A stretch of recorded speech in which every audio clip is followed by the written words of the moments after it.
Messi. Oh, brilliant skill from Lionel Messi. Surging forward with real menace here. Brilliant from Messi. Oh, what a goal that is!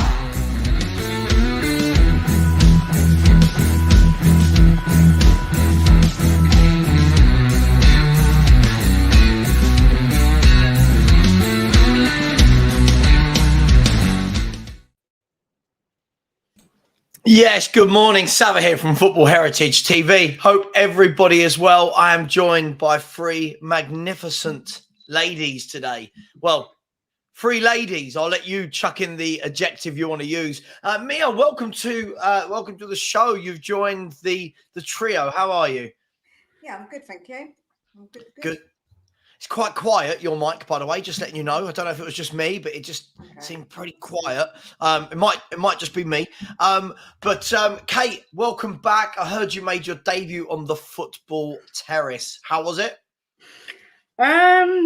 Well, it was a little bit crazy, actually. I kind of lost my rag a little bit because I was accused of being an Arsenal fan. I was accused of not supporting my team. I was told that I was super negative and not enjoying the football. But you know what? I had the best time. We had such a good time. So that's all. That's what it's all about. Yeah, it does happen a lot. If you don't just say not lots of nice things and talk about rainbows and princesses and princes, Exactly. you get called negative. You want to see some of the comments I woke up to this morning, you would think that I said we should have lost yesterday and should be relegated. But half of those comments are from Elly. Elly, welcome to the show. How are you? You all right? I know.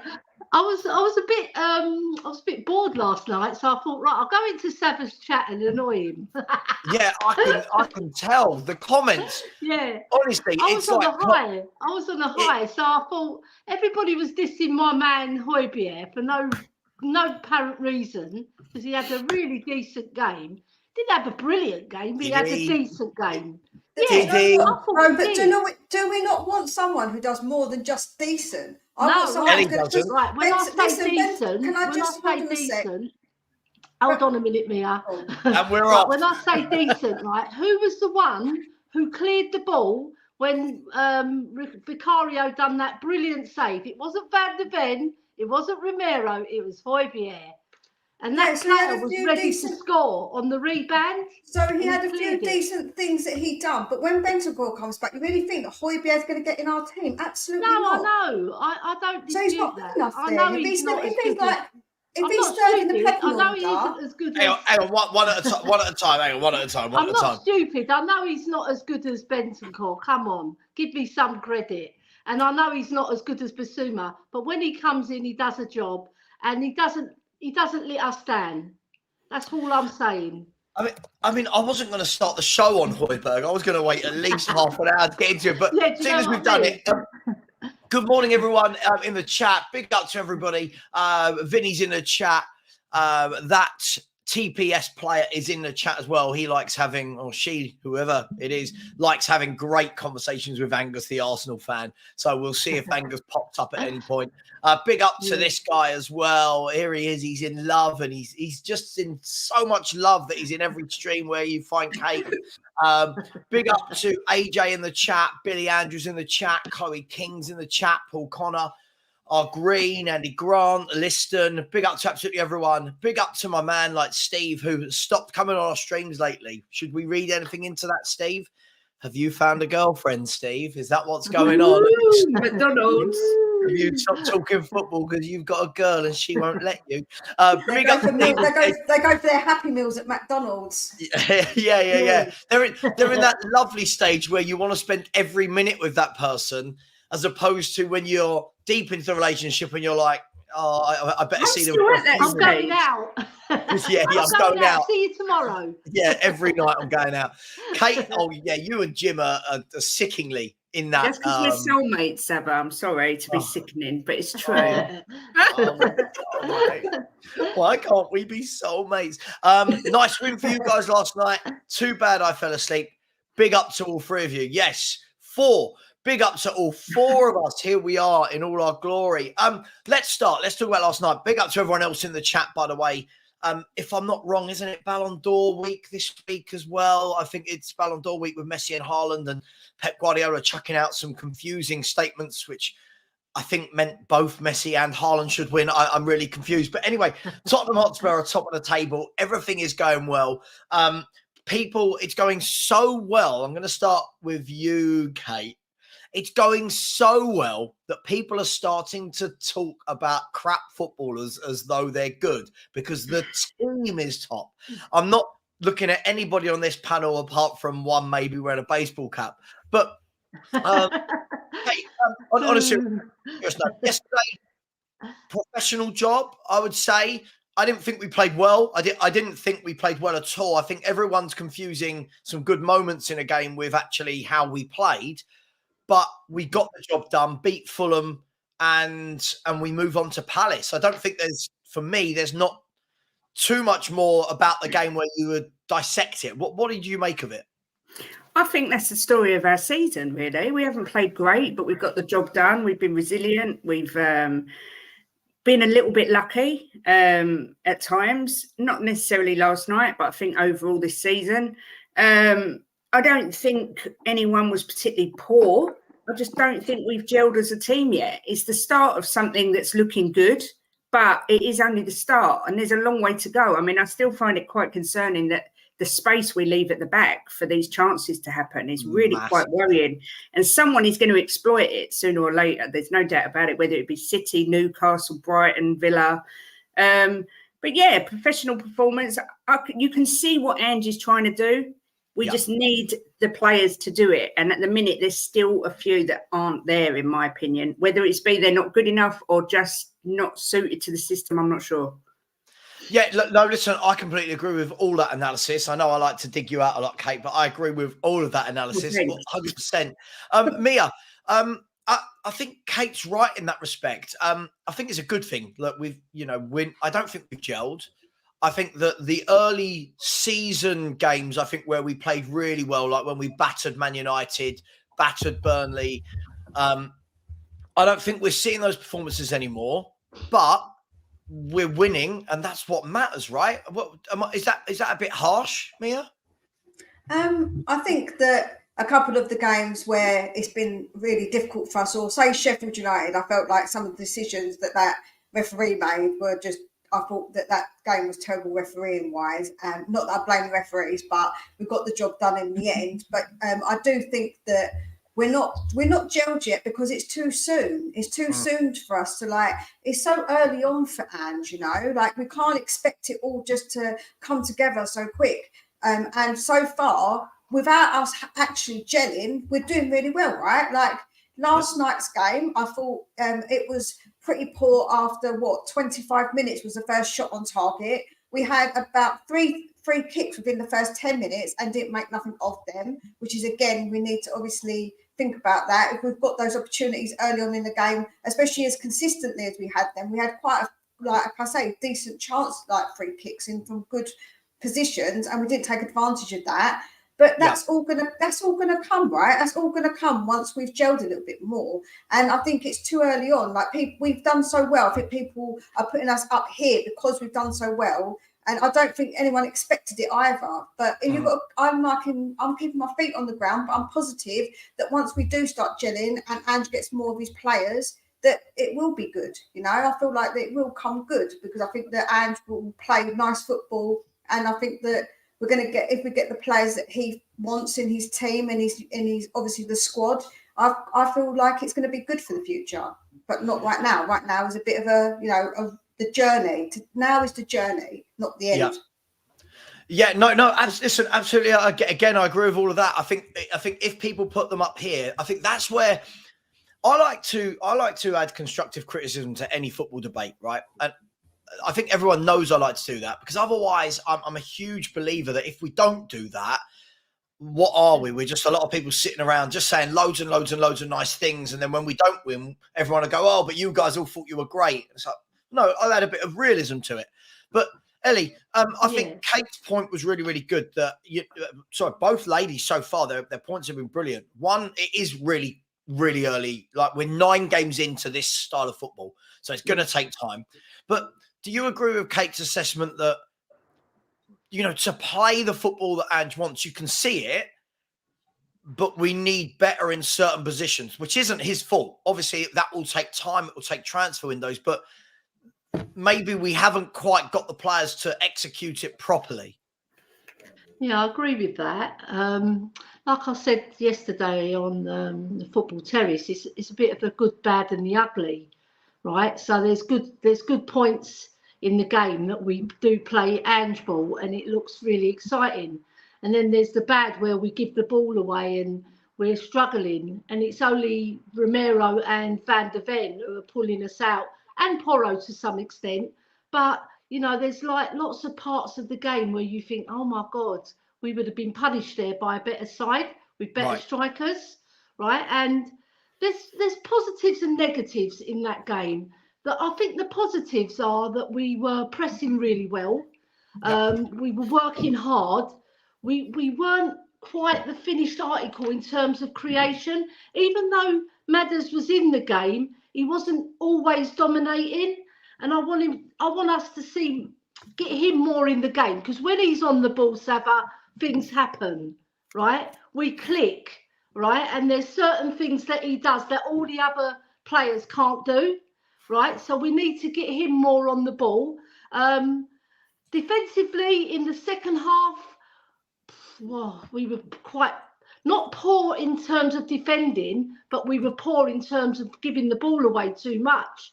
And the sloppy passing and the sort of arrogance, really, that we're going to easily win this game.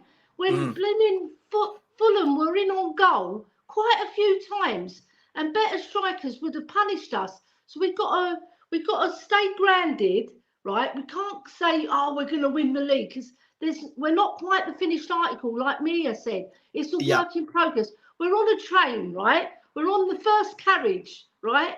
But you need to fill that carriage with other people that are going to help us along our way, right? And come January, we need to strengthen, because Bentancur, we don't know what we're going to get, right? So we do need to strengthen. I'm looking forward to what Ange has got planned, because he said this is just the tip of the iceberg, and I can see that it's a work in progress.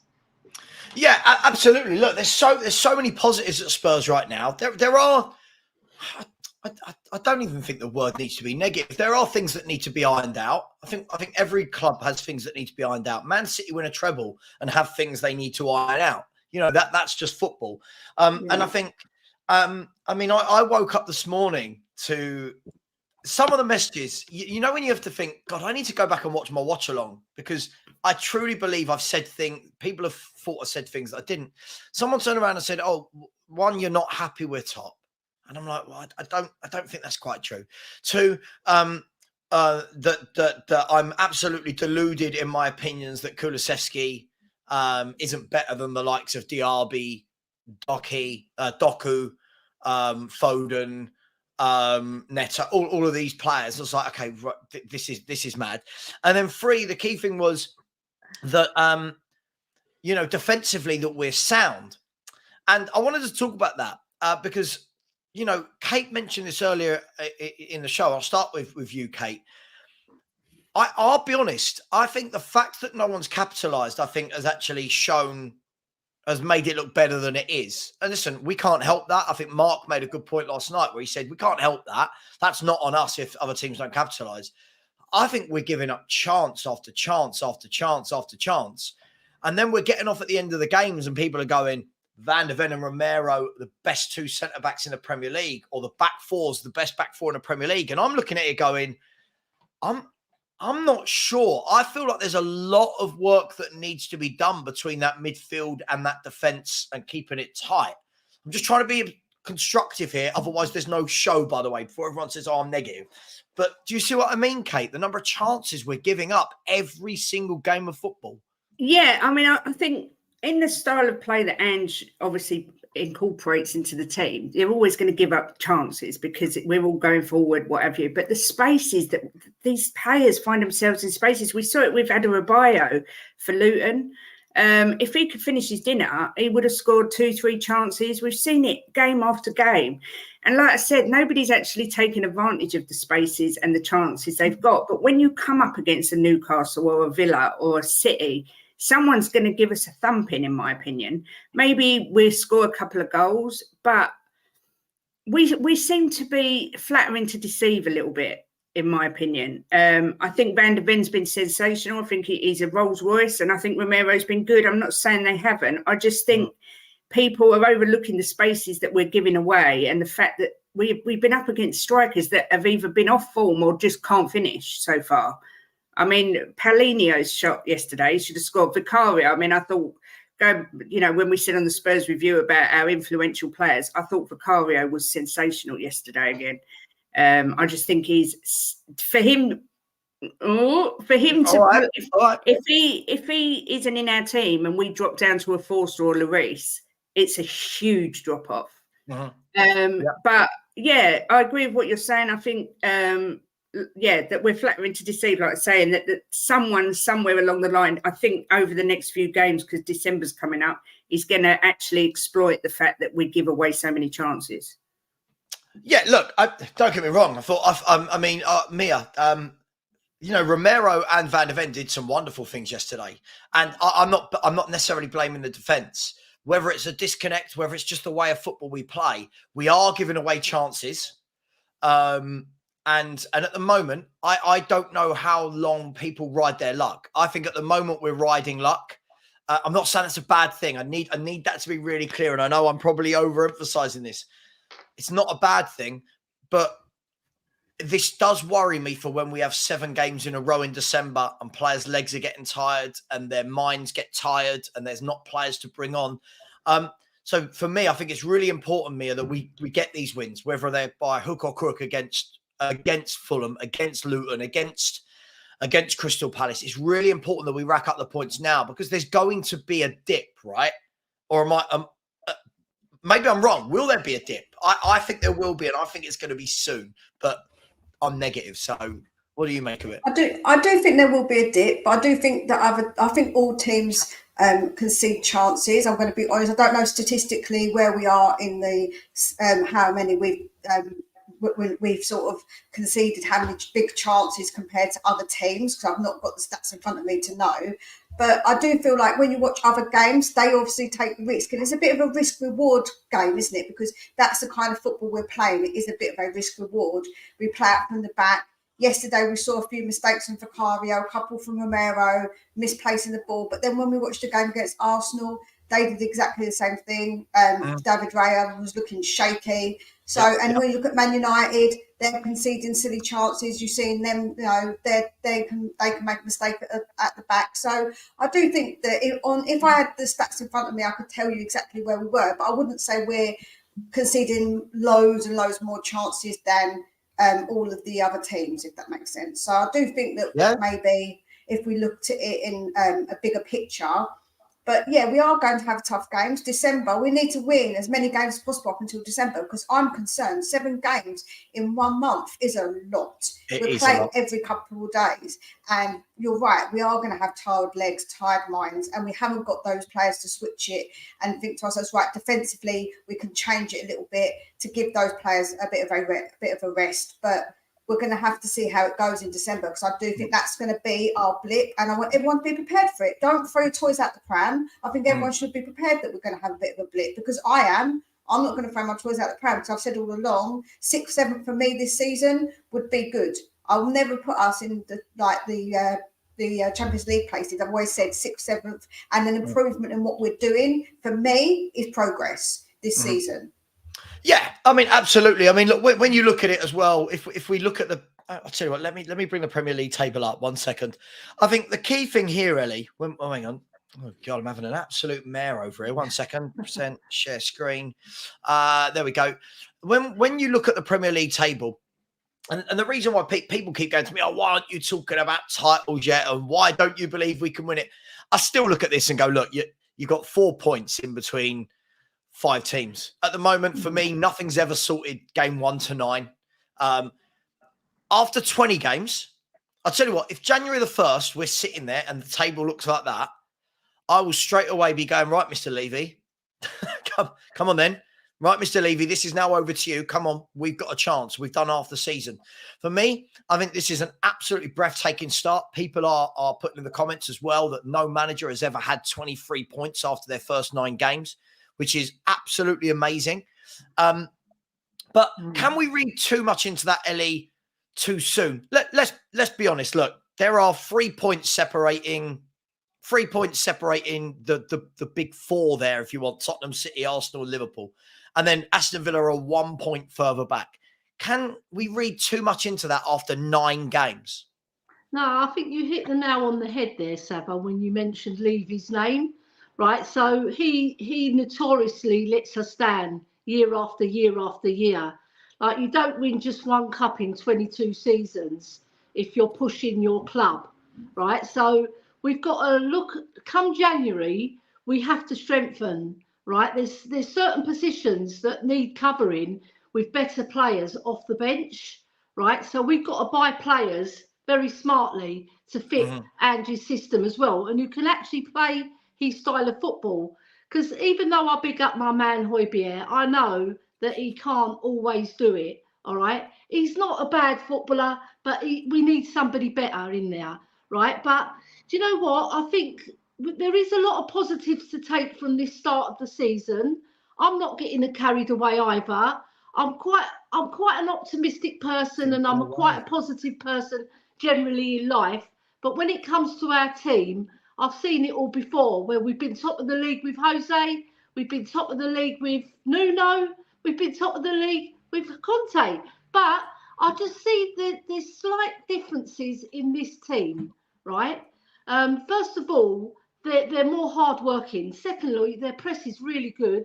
I've got a lot of optimism for the coming games as well, because I think other teams will drop points, we will drop points, but it'll all balance out. As long as we stay in the mix, Savva, and we're there or thereabouts, we've got a chance to push on. And this team is very resilient. I've seen resilience. There's things that need improving, obviously, but one thing they do, they go to the end, and with the substitutions that Andrew's making, I think sometimes he gets a little bit of over-criticism. He's just trying to shore up a game, right, so we don't lose it. And when you think about it, there was a big drop-off. There was a big drop-off because of the passing. The passing wasn't quite there, was it? Yeah, and agreed. we let them get in, right? And like I said earlier, if they had better strikers, like if Salah was where that what's his name, the boy who came through, the one who came on, I can't think of his name at the moment, but Harry Wilson. He was, yeah, Harry Wilson, that's it. If that was Salah, that would have been 2-1, 100%. So, you know, we've got to be careful what we're doing sometimes, because we can let teams nick points off us. I am optimistic, though, for the rest of the season. I think we will finish higher than 6th or 7th, that Mia said. I think more or less 4th or 5th, I think we'll finish. Yeah, we'll come to that later. Sorry, I just want to address this from David Shire. I'm sorry. When you were saying Savva, you were so negative, very hard to watch. Which bit? Do you call me negative because I say we won't win the league? Is it? Do you call me negative because I don't just say everything's amazing and I talk about the positives and the negatives?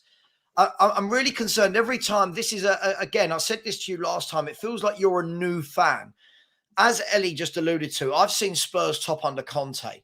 I've seen Spurs top under Poch. I've seen Spurs top under Nuno. I've seen Spurs top under Jose, under Harry Redknapp. It's not that we're not happy. It's not that I'm not happy with it, but no one looks at it surely after 9 games and says everything's great. Surely you're allowed to critique things. So David, I'd love you to come on. You keep doing this to me every week. Sorry, it really does piss me off. And I know I shouldn't let it, and the ladies will tell me off for it, but it pisses me off. Like that, I try and find constructive things to have a debate about, and then you just get comments like this. You get comments like this. So we're going to talk about James Maddison next and how brilliant he is. So, you know, we're going to talk about the good and the bad. So why are we not allowed to talk about the things that... Yeah. I'm honestly so confused about what YouTube is for now. I'm confused that football fans now have turned into absolute fairies, where if you dare to say anything constructive, they're getting annoyed. It's absolutely crazy. Because when Spurs don't win the league, I fully expect every one of these people to come back and say to me, "Yeah, you were right, Savva." I fully expect it. Joe would say to everybody is that apart from Man City, every team, if you watch more than just Tottenham channels, you'll see that there's criticism from every fan for their team. Liverpool fans, Arsenal fans, Chelsea fans. I watch a lot of different channels, so I don't just watch Tottenham channels. I watch a lot of different people talking about their team and Tottenham as well. And so they all criticise. It's not something that's new. It's not something that's exclusive to Tottenham fans where we say maybe this and this might be a need improving, because football's a flowing thing. It's not just, you don't stand still in football. You need to kind of regenerate and renew your every time, right? It's not just you stand still. So I think that again, it's true. Mia, I agree. I mean, look at this. You don't think we're going to leave? So what's the problem? We're doing well. Just relax. Who's not relaxed? So I don't get it. Why do people tune in? If they want to, if people want to tune in, right, and they want us to just sit there and go, you know what? The league's done. The league's done. Guys, someone ring Pep Guardiola. Tell him not to bother. Don't bother. The league's done. I'm really happy where Spurs are. I'll say this again, ladies. We're all of look. Everyone here is over 40, right? If I can call it for what it is. If I'm not being rude, we're all over 40. How bloody right? rude! I'm not 21. I was 21 last week. All of us are over 40, apart from the ones in their head that still think they're in their 20s. Right. That's right. And for me, we've all seen. I'm not doubting Postecoglou, by the way. I loved him. I was one of the ones that wanted him in before other people. We've seen this before. The big thing is, it's how do you kick on? Yes, we're good. Yes, the style of play is great. But like yesterday, Mia, I'll start with you. It was so funny that already now after 9 games, fans now have started to turn on Poch. Now, I know we had this conversation last night, Mia, but I find it staggering that the people that were... I was one of the ones saying, you know what? I don't mind if Poch is sacked. I think he's run his course. The race is done. It's kind of gone like that for him. It's done.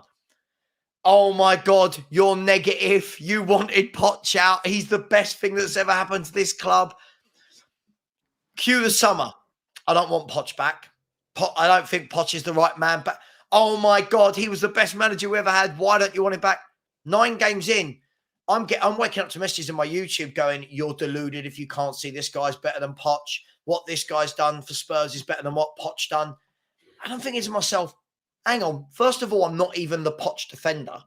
Second of all, how are we going to take 2 title challenges, if you will, finishing second in the league, a Champions League final, I think 1 League Cup final, was it 1 League Cup final or 2 League Cup finals, 2 FA Cup semi-finals, 2 League Cup semi-finals?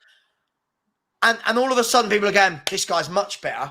Like Mia, how have we got to the stage where football fans need instant gratification, or like David Shire, they cry? How have we got there? And yeah, I'm calling you out. Yeah. I think that now it's just the way, I think it's a younger generation thing, Savva, because personally, I said Poch the same as you. I think it was time for him to go. I didn't want him back in the summer either. So I was never somebody who was kissing his ass and saying, I want him back. Please come back. I wasn't like that at all. But I do think that it is a generational thing. I think that the younger generation, don't forget, like I grew up in the stage, so did you, so did Elly, where we had to rewind tapes if we wanted to watch it again. We had to wait.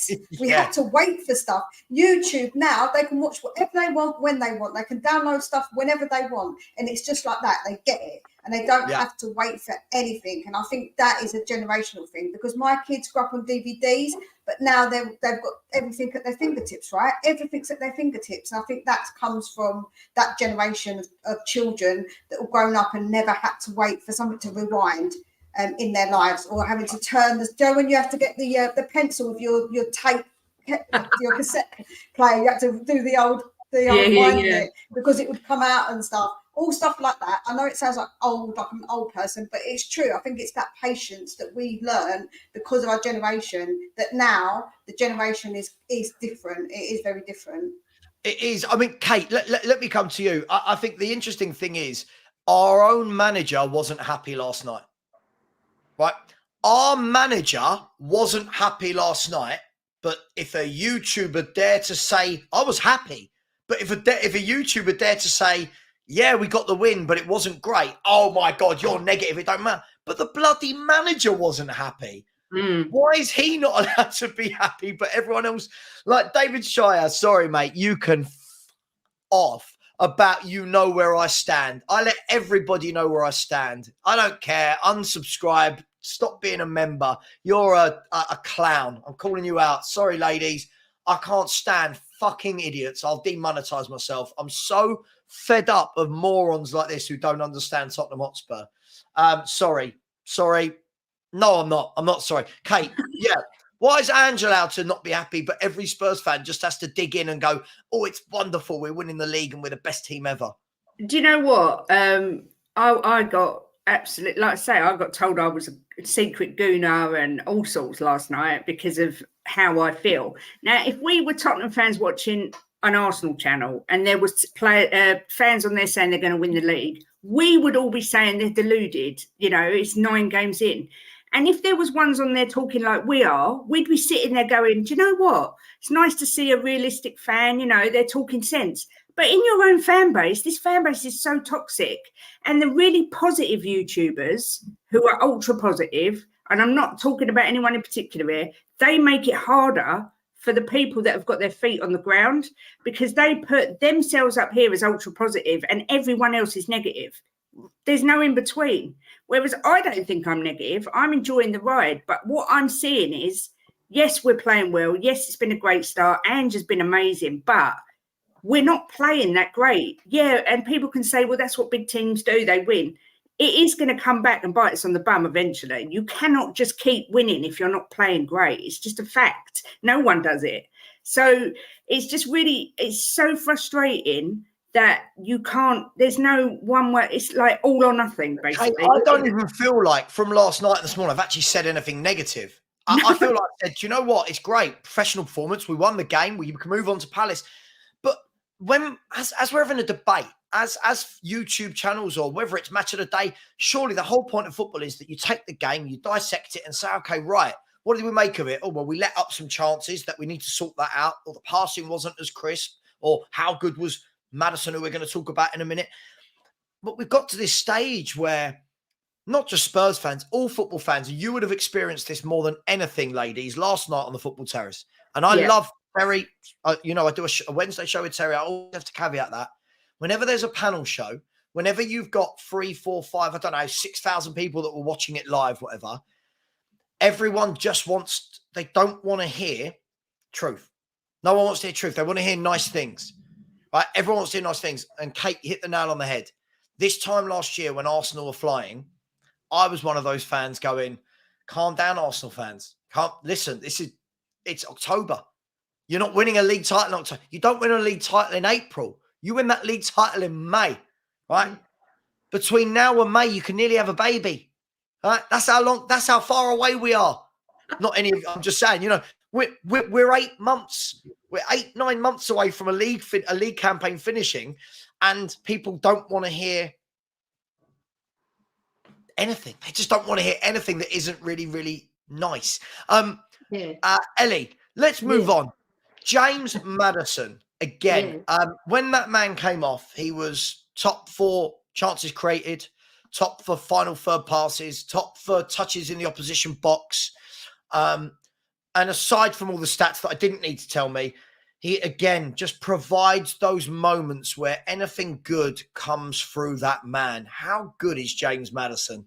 Oh, my God, he's so good. I love him because he's not just tricky and he's not just creative. He's hard working as well. He works for the team. You know, he tracks back. He's always involved. He's always looking for the ball.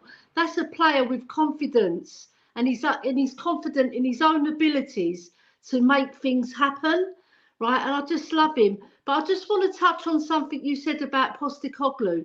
You hit the nail on the head twice today, Savva, when you said he's not happy. We're fans, we're watching, we're not happy with certain elements of our game, and we'll critique. There's nothing wrong with that, right? But Postecoglou, he's looking on another level. He's looking, who can do this, who can do that, who wasn't good, who wasn't, why didn't we click in certain parts of the game? So he's critiquing all the time. You see when he's on the side, right, he's looking what Maddison is doing, he's looking what Richie is doing, he's looking what Kulu's doing, because he knows Richie and Kulu's places are up for grabs, right? So he's looking particularly at those two. But Maddison, he can rely on him. He can rely on him to create. Class. And that player has been a revelation since he's come into our club. And the joy on his face as well. When he came up to us, I was in the crowd. It was so lovely to see him, because that was his first goal at our stadium, right? So he just makes us tick, Savva, sorry. Brilliant. I was thinking of a Greek food there, Taba. That's right. I've been called worse, don't worry. You know what I mean? But he just makes us tick. He needs that special element that you need in every side. Like Man City have got De Bruyne. He makes them tick. Yeah.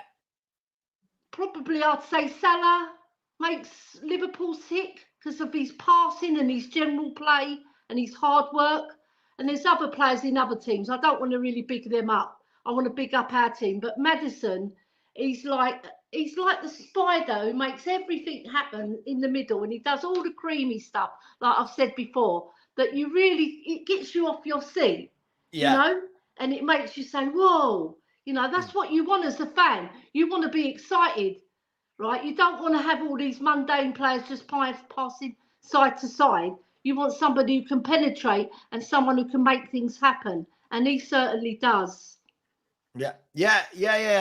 By the way, Willie Caff, I feel you've got, no one said those fans can't dream. It's the fans attacking me for saying I'm negative for by the way, I'm a 40-year-old. I don't dream that we're going to win the Premier League because I feel like I want it to happen. I will dream we win the Premier League when I think we're good enough for it to happen. Huge difference. Mia, James Maddison looks like he struck up a good partnership now with Sonny as well. You can almost see that void that was left between Kane and Son. It's a different link up, obviously, because now Maddison is deeper, but you can see they're starting to build that bit of rapport. They're enjoying playing with each other. And the best thing I love, Mia, about James Maddison is whenever he gets that ball, he is making people foul him because of his footwork. He can go right. He can go left. He looks for the pass. Yeah, some of his passes, he fizzes into people a bit too hard, and some of his shots are a bit wayward. But this is what we've been crying out for since Eriksen, isn't it? Yeah, absolutely. I call him Twinkle Toes because literally just like tiptoes into and he just dodges, weaves, gets past players. He's just got, and his vision as well. He's always looking for that pass, even if sometimes it doesn't come off. At least he's looking to see what's around him. He don't just have his head down, which we've had sometimes with players, right? They run with the ball but have their heads down, where he's always looking up and looking to create, looking to get somebody in or even take them on himself. So I think that we have missed that massively for a long time. And Kane tried to do both, right? He tried to be a striker and to create, but now we've got that person creating for the rest of the team, and we've been missing that so massively. And it's not just that, it's his whole demeanour, his personality. He just brings joy. He plays with a smile on his face continuously. He's always happy, always working hard for the team. And I think that's brought some unity as well. The relationship that he's building with Son. Son's obviously was very close with Kane, but now he's got Maddison and they build up a strong bond. And off the pitch, I think that helps. Everyone that's building those bonds, I think that shows on the pitch as well, because they're fighting for each other. And it isn't just about them playing well, but they're actually fighting, working hard for each other. And I think that's made a massive difference. Yeah, absolutely. I mean, Kate, I'll be honest, every time a substitute board is held up, I just pray it's not James Maddison. That's how good I think some of the other players, I'm like, oh, okay, you can go off and, we can do without you for 20 minutes. I always feel that the moment Madders goes off, I almost resign myself to, well, we're not attacking anymore. Like, do you know what I mean? Like, oh, we're not going to pull strings anymore. Now, people will look at that negatively. I'm looking at that's how highly I regard this player. This team's built around him now, isn't it? Yeah, I mean, he's just been phenomenal. I saw someone on the Football Terrace comments saying that they wish they'd have got him because he knocked spots off Ødegaard for a start. I mean, he's exceeded everyone's expectations. I mean, like Jim's been calling for him for years, and I was the one who was a bit reserved about him. I think Mia was as well. I think we spoke about Maddison, but he's come in. He's just been a revelation. But what you said about him getting substituted, that just shows again how thin our squad is, because when he goes off, the creativity just stops. There's just nothing there. Everything goes through Maddison. Everything good, everything creative goes through him. He's such a class player. And for me, without any shadow of a doubt, on the first 9 games, he's been the most influential signing of the summer. And I wouldn't be surprised if that's the case at the end of the season, because he's changed our whole team. Yeah, no, absolutely. Absolutely. One of the things I want to talk about today, I'm scared to bring up any topic these days, to be brutally honest with you, because if it's not me praising somebody, I get in trouble. Before we go on to this, actually, I want to talk about Son. For me, I think Sonny is clearly playing with a knock. I think you can see he's not overstretching himself, but when he gets those chances, when you give him that little bit of space on the edge of the box, just inside the box, I mean, Ellie, there's no better finisher. I mean, we can talk about Haaland and whatever, but like his finishing is sensational, isn't it? Yeah. And he's another one who's twinkle toes. You see how he took his goal? It was fabulous, wasn't it? Yeah, twinkle great toes, touch. Bang. No chance for the goalie, right? But his general play was pretty good. You know, that little flick that he done? It was brilliant. You know, where I think he flicked it to Maddison, I think. But it was so good. Like, and he was always involved. He was always looking for the ball. But I can say he is carrying a knock 100% because he slows down. And then he loses a bit because of it. But you know, he's scoring. That's the main thing, right? And Richie's doing his bit to help him as well, because he's doing a lot of the running.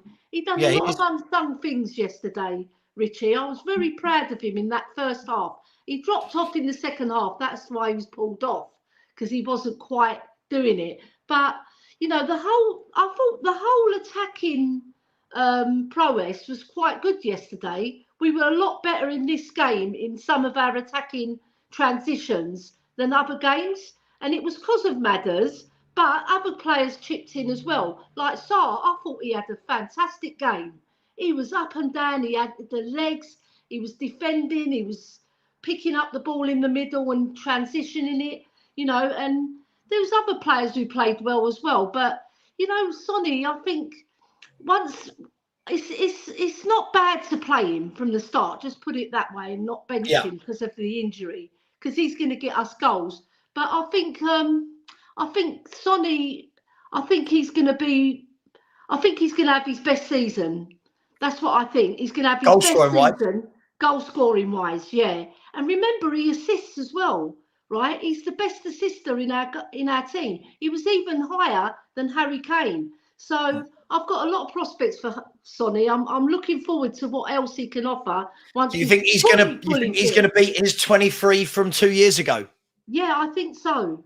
I really do, because he's playing a different type of game, because he knows he's not got all the legs that he used to have at 25, 26. Yeah. So he's playing clever, like Messi. And Ellie, the onus is on him now. Like when him and Kane were here, you could grab goals from both.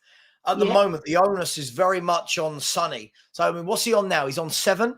Seven goals. 7 goals a season. He stepped up. The last time Harry Kane was out from our Champions League run, when he got injured against Man City, Sonny stepped up.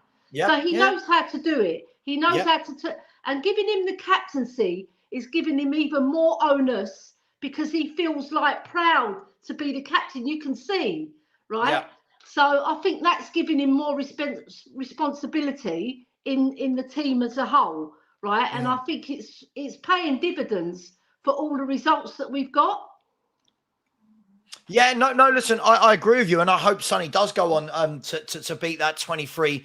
He's on course for it, right? He's got seven in 9. He's on course for it. Again, it's about keeping fit. Mia, slightly changing it up a little bit here. We know how good Son and Maddison are. We know how brilliant they've done. It's clear that those two are the two every game now, 70 minutes, 75 minutes. They're the ones that are being taken off. Now, I get it. You're bubble wrapping, but there will be games where that doesn't quite work. There will be games where you need a goal in the last 15, 20 minutes from your 2 star players, and neither of them are on the pitch at the moment. If anything highlights our lack of depth, it is that, isn't it? It is the fact that these two are going to have to play nearly every minute. Because in my mind, only my mind, before I'm called negative, I don't see a lot of goal threat outside of those two. If I'm honest, I don't see a lot of goal threat from Richie. I don't see a lot of goal threat from Kulu, from Sarr, from Hojbjerg, from Basuma. Porro's not been a goal threat. Udogi's not. Do you know what I mean? So that's going to have to be managed very, very carefully, isn't it? Especially through December, Mia. That's why when we get to December, I think that we're going to maybe have a bit of a drop off, and why January is so crucial, right? We need to get some players are going to have to leave, I think, before we get any in, even if we get maybe a loan or two. I do think that we're going to have to get some players in to be able to, I think centre back's the most important one, but when it comes to the front line, I think we've got Perisic out, we've got Solomon out. So I do think that we do somewhat need to maybe make sure that we've got someone. We have got Valise, but he's obviously just starting out. He looks okay when he's come on. He's looked all right, but he's still young, still getting used to it. So I do think that December we might have that bit of a drop-off, and we are trying to protect the players at the moment. But when we get to December, how are we going to do that? We can't. We're going to keep doing that, and I feel like that's something, like you say, is a massive drop-off for us, because you saw once those substitutions happened, how much more they had of the ball, how many more chances they had. So that is obviously going to be sometimes to our detriment in December, and like I say, and that's why I feel that will be that point where we have that slight more of a drop-off, and then January is vital. Do you expect both of them to start Friday? And both of them to come off again with 15, 20 minutes to go? Yeah, I expect them to play again and then they'll be taken off. And I think Destiny was taken off as well because he looked a bit leggy and tired as well. So I think that he did try and make sure that he took those players off to give them a bit of a rest. I don't think that this Destiny had a knock particularly, or Sarr. I think he was just resting them because we have got another game coming up real soon. And when that's December, I feel like having to manage these players is going to be hard because we've got really tough games and we're not. We need our best players on the pitch. So that's why, like I say, in December, I feel like there's going to be that little blip. Sure. Yeah, absolutely. I mean, Kate, an interesting point that Mia just made there as well is that a doggy looked a bit leggy. I think Sarr. If you watch Sarr from sort of 50 to 60 minutes every game, you can see the drop off. I'm not knocking him. He's 20. For me, I think he's been managed badly in the last couple of years where he's not been given minutes in his legs. If we're going to be brutally honest about it, he should have been getting minutes in the legs. He gives his all. He's a 100% player. He went down and again, he came off, looked a bit leggy, whether it was cramp or whether it was just tiredness, whatever. Against Palace, I'm just going to throw out a scenario. Against Palace, if you are 70, 75 minutes down, and it's 0-0 or you're 1-0 down, do the same substitutions happen in your mind? Does Postecoglou take off Maddison and Son and go, right, 15 minutes, I've got to rest these. However, I do need a goal. Do you think that happens? Or do you think it's the luxury of having the lead early on? Yeah, I don't think he could do it. I mean, Sonny's going to have to be managed because he's definitely not right. There's no getting around it. He's not right. And if we had a suitable replacement for Sonny wouldn't even be starting, I don't think. But we're in the situation we're in. I think if it's 70, 75 minutes against Palace, it's 0-0. He might bring Son off. He'll keep Maddison on. Try Johnson in a more attacking role, maybe, and Valise, someone like that. Or bring up some of these youngsters. I mean, Sonny, if we keep playing him all the time, he's going to literally injure himself through playing through a knock. So, and then he'll be out for weeks. You know, it's not worth thinking about. So he's got to be managed a bit wisely. I just want, we said it last week, I just want to see Ange give these youngsters a go. I'm not overly impressed with what I've seen. Will the fans react to that, Kate? I mean, let me give you an example. If Spurs lined up, these are hypotheticals. I know I have to caveat everything I say before they're clipped. If Friday night came around and Sonny and Maddison, or maybe just one of them, was looking a little bit 50-50 and Postecoglou's thinking, oh my God, I can't go in here. And he started Jamie Donnelly. Let's just say, I know he wouldn't. I know he'd start Valise or Brennan Johnson there, or Richarlison there, and he started Jamie Donnelly up front. Would the fans accept that? Or would the fans go, what on earth is he doing? We're in a title race. You can't be playing kids. Is that the double-edged sword that the managers have to worry about, especially when we have no European football, which, by the way, we're going to talk about that in a minute, I think is an absolute godsend. And those people that were crying out for European football this season, we'll talk about that. And the fact that we've been knocked out of the League Cup. Do you think that that's the double-edged sword we've got now? It is, but I think it's like everything. If he starts Donnelly and we win, Ange will be hailed as the Messiah again, because he's taken a chance on the youth and we've won. If we lose, he's going to be questioned. Me, personally, I don't expect us to win the league. I'm under no illusion that we're going to win the league. So for me, try him. You can try him for 45 minutes and just give them a run out and see how they do. I thought Richie played decent the first half yesterday, but as a striker, he's not cutting the mustard. There's no doubt about it. He can't finish his dinner. So why not try someone else? We've got, we can't, honestly, this is like the Kane scenario when we were playing him over and over. It's like Arsenal with Saka, rinsing them. There's only so much. I know it's only one game a week, but when he's already got a slight knock, we've got to wrap him in bubble wrap a little bit. But Kate, we're saying it's one game a week. These players at the moment, so far, we've already had 2 international breaks. Yeah. Where it's not one game a week, is it? Because Maddison, I'd say lucky for us, not lucky for his international career, but Maddison plays one of the games and maybe 60, 70 minutes. Sonny plays both games. Romero plays both games. You name it. All the other internationals that go in there, they play both games. So at the moment, we're saying it's one game a week, but these guys are playing and playing and playing and playing.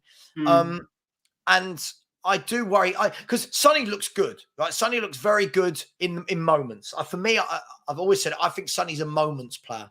I don't think he's a player that for 90 minutes is always involved. Like, he's not a Maddison. He's not getting on the ball at all occasions and pulling strings like Kane did. But he's a big moment player. When that moment comes around, Sonny's going to finish his dinner. But you can see there's something slightly holding him back. I still don't think he's sprinting. I still don't think he's putting himself out there. And like you said, Arsenal have done that to Saka. Mm-hmm. And I think Saka's performances have gone like that. Yeah. Everyone thinks I'm knocking Saka. I'm not. You can see this is a guy that looks like he needs to be wrapped up for a couple of weeks with some nice massages. Do you know what I mean? Some ice baths, not a lot of training, and just let his legs relax a little bit. And I do worry that we're going to do that to Son as well. Yeah, I agree. That's why, me personally as a fan, I think we should try the kids before December. Try Donnelly up front, Santiago, whoever, because December we're going to need more rotation than ever with 7 games in that month. So that's my opinion. But like I say, it's all very well me saying this, and the fans will be behind it until we lose. And then there'll be questions asked about why he wasn't playing Son and was playing Donnelly or whatever. So the only thing I would say, Kate, is what I said last night, is the gap between playing the under-21s game and playing a men's game there is a big difference when they've not played first team football. Like, it is a big step up. And if Ange doesn't believe they're ready, I think that's maybe why he isn't doing it. Because when you look at players like Sarr, who've played in a men's team, when you look at someone like Destiny, who's played in a men's team, they've had that experience where none of our youth have. they've all had if they have had, it's been very, very limited, and it is a massive pressure and step up for them. In my opinion. Is, but at the end of the day, we could be sitting on gems that we don't know, and we won't know till they get the chance. I remember when Kane moved up from the under-21s, a lot of people saying, "Oh, he don't look all that good. He don't look that good." And yeah, but he did go out. But look how many loans he went out on to get first-team experience. Yeah, I agree, but I just think you've got nothing. I know it's not easy to say you've got nothing to lose when you're sitting top of the table, but we're never going to know what we've got until we play them, in my opinion. Yeah. And for me, I'll come to you, Elly. Was blooded by Teddy. Who is he blooded by? Tim Sherwood. Tim Sherwood, yeah. See, Elly, for me, this is an interesting thing. I don't want to sit on a fence. I make both Mia and Kate right. You've got to find a way to blood them, but at the same time, there is a huge step up from under 21s. We had all this with Troy Parrott used to bang in goals for fun down at the lower levels. And now we've seen him in men's football. He's not banged in goals in League One, League Two, the Championship. This is a different level. Could there be a happy medium? Like, i.e. a Jamie Donnelly. Let's just use him, for example. That maybe a Jamie Donnelly comes on like in games last night when you're 2-0 up with 15 minutes to go and gets 15 minutes. But then what happens with Valise? Because you've bought Valise and he needs to come on. Should one of them be out on loan, I suppose, is the question I'm asking, because otherwise, how are these people getting men's minutes, if that's a thing? That's probably the wrong way of saying it. You know what I mean? I know what you mean. It depends how Postecoglou sees them, because he sees them in training, right? He'll know whether to blood them. But then there's the other question. If I blood them and everything goes tits up, who's going to get the blame? Postecoglou, right? Sure. So he's got his own livelihood to think of as well, because we've seen other managers get the boot with playing first-team players, yet alone playing youngsters. But it's whether he feels they're ready. And I think he will do. Eventually, he will give those sort of players a chance because he knows their value. Otherwise, he wouldn't include them on the bench or he wouldn't include them in his plans. So he knows they're there or thereabouts. But whether he's going to give them 45 minutes, that's another question. He might give them 10, 15 minutes at the end if we're up. But if we're struggling and we're not winning the game, or if we're drawing, I don't think we're going to see him, because at the end of the day, like I said, his job is up on a pedestal, isn't it, at the moment, right? But it can all come crashing down. And if he tweaks the team now, there's going to be daggers for him if we start losing, because that's what we do. We're a very toxic fan base, the Spurs fan base. We're probably the most toxic, I would say, right? But we've got to keep grounded. The one thing I want to see is them introduced very slowly, right? Very, very slowly, especially Donnelly and Phillips, because I've seen them and they're very, very good technical players. So I think they can cope with men's football, but you're only going to find out if you put them in, you see? So I'm positive about our youngsters. I think we can move forward with them, but slowly. Yeah, just quickly, the real N7 year said, if we have a drop off December, will you criticise the players? No, because I've said all along, I don't think we've got the squad to maintain what we're doing at the moment. I know a lot of people just want to say clutch phrases, if that's the way the kids talk these days, saying things like "enjoy the ride." That's great. That's great, but I'm looking ahead to, like Mia said earlier, there will be a drop off. We've said, I think everyone on this panel said there will be a drop off at some point. When we drop off, I'm not just going to turn around and go, oh, it's crap. I'm expecting it at some point. Whether it's now, I don't think it's going to be in the next couple of weeks. I do think it's going to be in and around that December time where players' legs are getting heavy. Yeah. I don't think fans understand. Even playing one game a week, players' legs get heavy. And this is an intense pressing style of football that we're playing. When you're Man City, for example, Man City, most games tend to have all of the football, right? They have all of the football. Their players aren't running as much. Don't get me wrong, they press when they need to, but you can conserve energy because you've got all of the ball. Also, they've got players you can rotate in and rotate out. You watch Doku started the other day. Next game, it might be Grealish.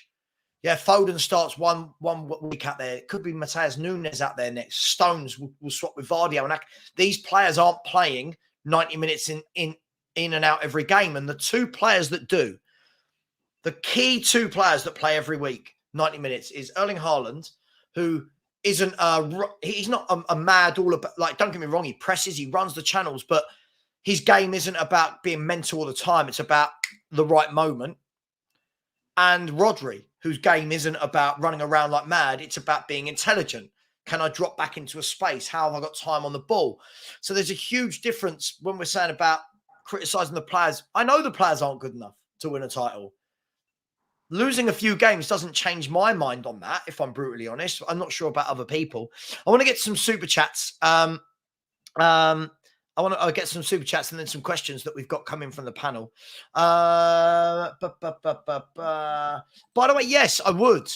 I would say that we need some midfielders like Elliot and Folk. I would, yeah, some little players that jink in between the lines and can make things happen. I would definitely say that. Big up El Dante, who said 1 match closer to the title. Big up all. Yeah, just 29 and counting, my friend. 29 and counting. Are you the sort of person who has a little 38, 37, 36, and we've got a line through them all as we're going through the days? Big up to you, El Dante. Thank you very much. Shafay Sajad said, the way we're playing now just makes me excited for the future. When Andrew's had a few more transfer windows, hopefully the backing of the club. Key words there, hopefully, and backing. They're the key words for me in that sentence, but I don't disagree with you.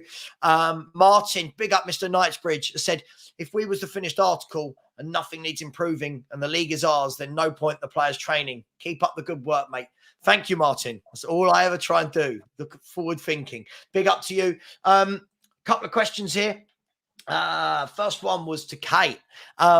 Why Kate keeps saying we are not playing well? I don't get it. Yeah, Kate. Why are you being negative, Kate? Why are we not playing? Yeah, Kate. Boo. It's because I've got a red shirt on underneath. Paris. Boo. I'm not booing Markel. Crazy. I know I could rely on you. I didn't say we're not playing well. I said I don't think we've played well consistently all season. I think we've had games where we've played better and we've had games where we've played well-ish. I think we're in third gear. I don't think we've moved up the gears yet. And I think if you averaged it out over the 9 games, the playing well and the not playing well, we're playing okay. I don't think we're good. I don't think we're bad. I think we're playing okay on average over these 9 games. I'm sorry if people don't like that. I just don't. If we were playing that good, we would be scoring for fun and finishing our dinner. We've missed so many chances and we still watch the games and we're still worrying. In the last 7-8 minutes last night, Fulham, I was thinking they were going to get a draw at one point. Do you know what I mean? So that's just how... I would caveat that with Kate, though, is that I've not seen any of the teams actually particularly play well. Arsenal, I don't think are at their full best. I don't think even Man City are not at their full best. Agreed. So I do think still early doors. But that's a good thing and a bad thing, right? Isn't that a good thing and a bad thing? Yeah, no, of course. I don't think any team's firing at the moment. I always say every season, Man City, I don't ever talk about them firing August through to December. That's not them. That's not their time. No. Pep Guardiola knows when to warm it up nicely. Yeah. He's like, when you got those lads who go on a night out, those 18 to 20-year-old lads, they start getting drunk just that little bit too early. They start talking to girls a little bit too early.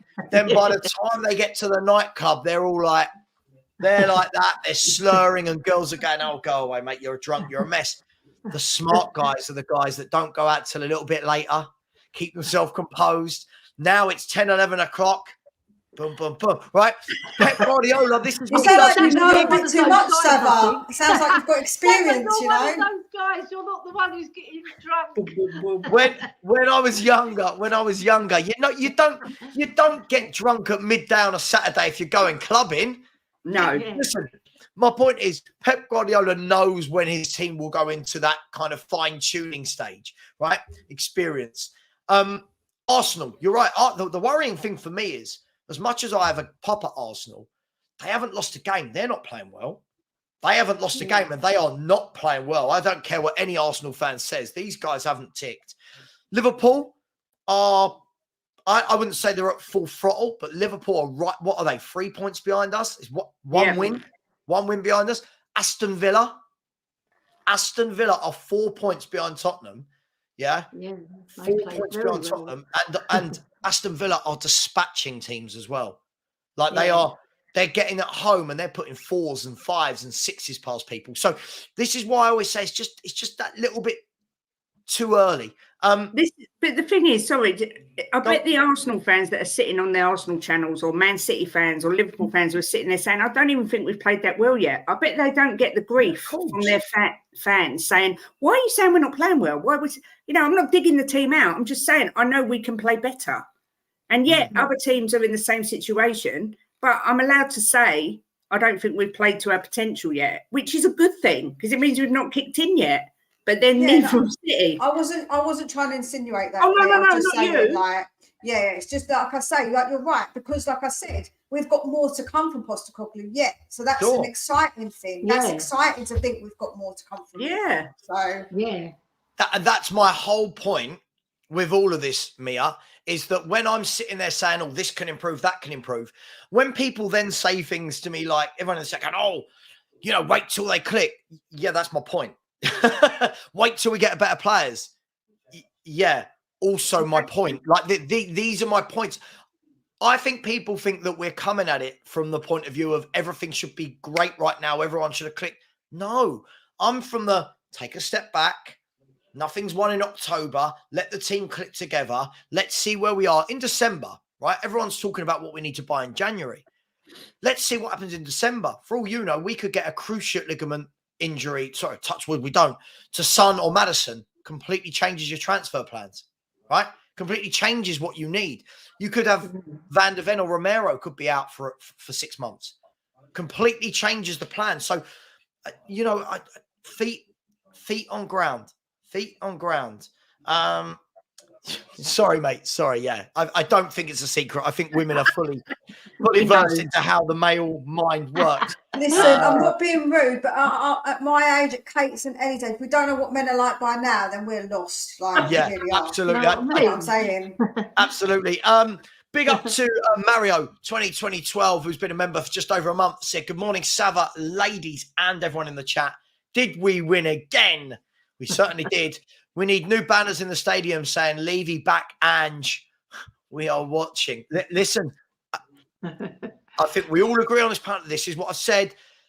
This cannot be, we got Van de Ven, Vicario, and Maddison. It was a good window. This needs to be, right, what do we do in January? What do we do next summer? What do we do? It's got to be a consistent. And this is where it's not once bitten, twice a shy anymore, ladies, is it? It's like, I don't know how many times we've been bitten as Spurs fans and how many times shy we are. So that's all it is. Let's talk about Elly's favourite player. I Am Han has said, did you all see something different on Hojbjerg last night? I saw him with Ange's tactics, and he's good enough to play in the tactic. Now, I'm not going to start with Elly because we kind of know, I know Elly's answer already, and she's already messaged me on YouTube abusing me about Hojbjerg. Mia, I'm going to start with you, and then I'm going to go to Kate and then Elly. Hojbjerg, there was lots of talk before the game, wasn't there? Basuma's coming out, Hojbjerg's going in. How will it change the dynamic of the game? I won't give my opinion. What did you think? Was it a good game for Hojbjerg to come in a game where we have all the ball and Fulham counter-attack? Was he good? Was he not good? What do you make of the Hojbjerg situation that seems to rumble on? I say that he's a bit like a vanilla ice cream in the freezer. You've had it there for 6 months, and when you really desperately want ice cream and there's nothing else to have, you have the vanilla ice cream, right? Because it kind of, like it's okay, but it's not really like it's not really like Ben and Jerry's. Some of the Ben and Jerry's flavors that you get. It's just vanilla. So yeah, he come in and done a job when it came into a team that wasn't really going to give as much threat maybe as other teams. And yeah, he did okay. I'm not going to sit here and say he was completely rubbish, but I call him and Skip the Chuckle Brothers. Now, if you're from the UK, you know who the Chuckle Brothers are, isn't it? To me, to you, to me, to you. Hojbjerg did a few good things last night, but then he's just okay. Like he does those okay things that when you've got Basuma on the pitch, Basuma's just a different class. When you've got Benny on the pitch, let's see what he comes back like. But before he got injured, he's a different class. So I think that's the class of player that you want to come on when you've got no one else. You don't want a Hojbjerg. You want somebody to come on and do what Bentancur can do. And that's not like I say, he gave us his like a lot of minutes with Conte, with Jose. I appreciate that. But for me, in an Ange system, he's just not got the movement. He didn't connect the back to the front when he was playing. I know it was a two-man midfield, but he just didn't do that connection because he hasn't got the quickness of thought, the forward thinking, the wanting to dribble with the ball like what Basuma does and run through players. He just doesn't have that. And we want that energy. And to me, Hojbjerg isn't energy. He's just very methodical, which is fine, but not for the Ange system. Yeah, listen, I mean, Kate, I can see Ellie's just like, I bet there's blood in her mouth right now. Like, that tongue is being bitten. I was being quite kind, I thought. I wasn't being too, like, insulting, you know. I wasn't being awful. Mr. Vanilla, it's okay. Okay, Hojbjerg, I mean, I think if Hojbjerg had a headstone, for me it would read he does a job or he did a job. Like he's okay, he sits in there and it ticks, but I definitely see a massive change in the way we play without Basuma. And I've always said, Kate, you probably hear me say this all the time, sometimes it's only when you get a better player in that you realise how average or bad the player was before that we were all bigging up. That's how I feel about Hojbjerg. You've seen Basuma, you've seen Maddison, and then you watch Hojbjerg, and I just feel like it's there and there. Sorry, Ellie. What did you make of him last night? What do you make of him overall? Is he going to be at this club for much longer? Absolutely not. There's no doubt he's going to go. I do think sometimes he gets unnecessary hate because I don't consider him to be like a Dyer who has just let us down over and over and not bothered. I think he does play with some heart and he does try. I just think it's not his fault. He's just not good enough, you know. And when you take out a player that's a different gravy like Basuma and put in a Hojbjerg, the drop-off is so noticeable. It's unbelievable. And it's not Hojbjerg's fault. He's a different kind of player. It doesn't fit the system. It just doesn't, you know. It's the same way for me. I don't think Kulu fits the system, but people seem to love him. But I just don't think he fits the system at all. But for me, I thought he had a reasonable, like, he didn't do anything terrible. You know, he did a couple of good clearances. He did a job. That's exactly what, he did a job for us. You know, I can't really criticise Call Frankie, please. Okay, I'll call Frankie when I finish. Sorry, Jim. Is this a message show? Is this like a what's going on here? It's like going back to the old days of MSN Messenger. Yeah. Sorry, what's going on here? Sorry, Kate. Could you call Frankie, please? Yeah. Who's Frankie? That's our best friend. He? She? He. What's he doing? What's he doing calling during my show? What's he doing?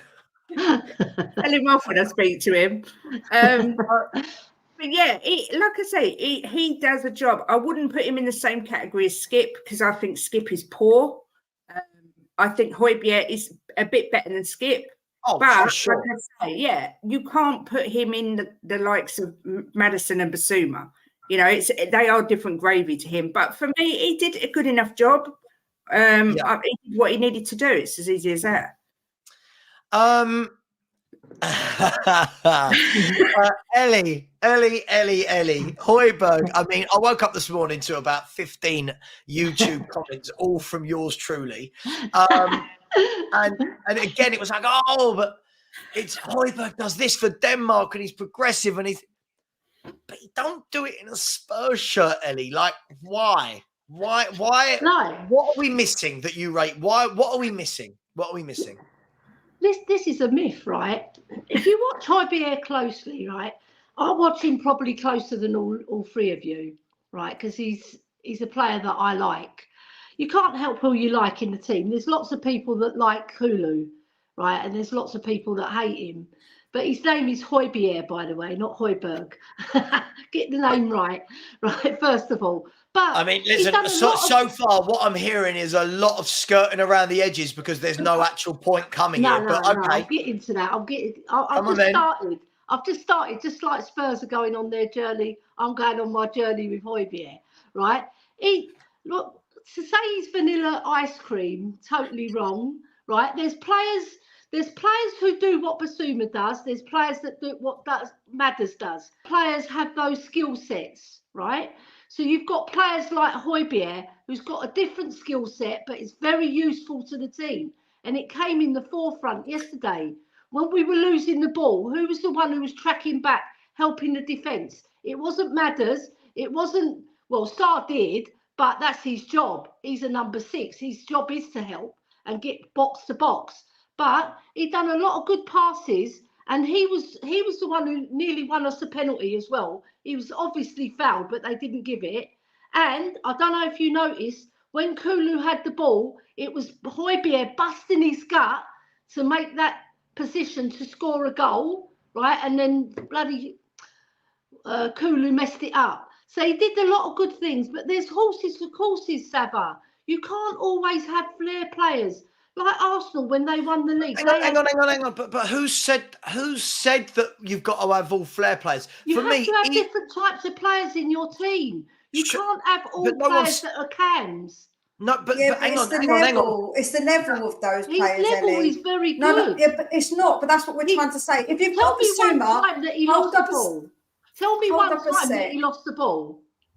He's lost the ball at all. In one game, he didn't lose the ball, but he's lost the ball in plenty of other games. But we're not talking about that, right? Listen. No, but he didn't. Yesterday, he hardly ever loses the ball. Listen, Basuma's level is up here. Basuma's level's up here. We can't have someone who drops off that much, Ellie. We need someone who's closer to that level. That's the whole problem. Like I said, you need different types of players. He's not going to be a Basuma. It's a better level.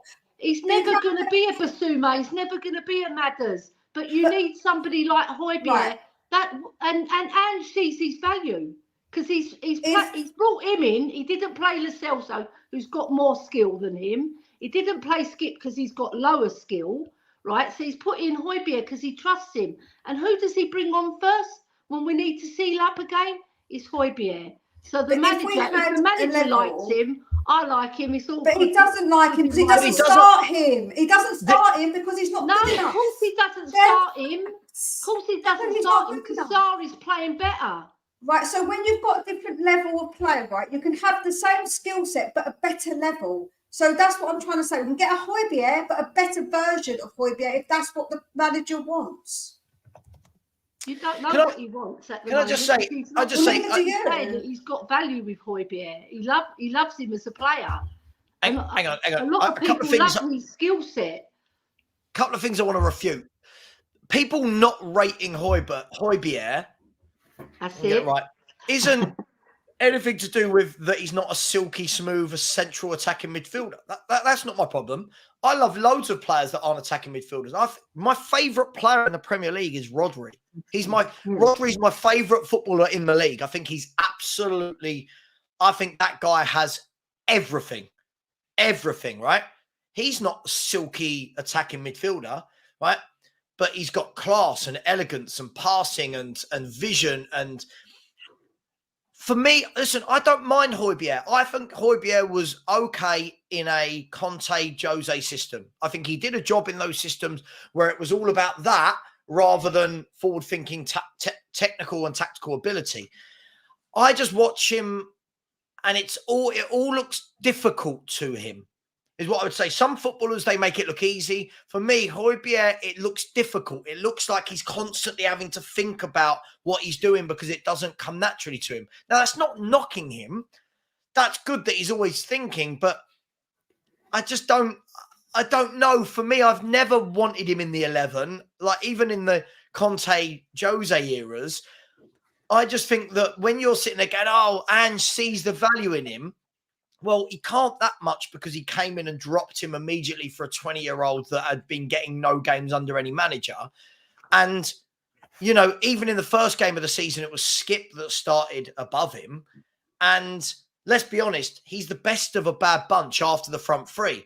My question to you, Ellie, is this. When Bentancur's fit, and now you've got Sarr, Bentancur, Maddison, Basuma, are you still going to be saying, oh, he really values Hojbjerg's skill set, or does Hojbjerg need to leave and find a team that play more suited to his strengths?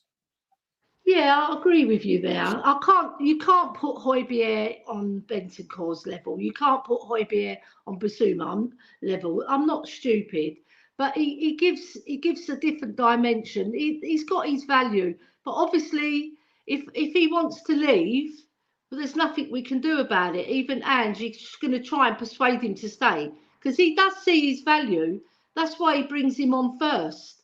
He doesn't. You're saying he's going to persuade him to stay, like you know, Ellie. You don't know he's going to persuade him to stay at all. Like no, that's not. He's indicated that he's indicated that he wants him to stay. He has when there's certain things that he said in his pressers and other things that he. Well, he's not going to sit there and slag him off, is he? And say I want him to leave because that's not what you do to players. So of course not. But I think he's the type of player that managers do like.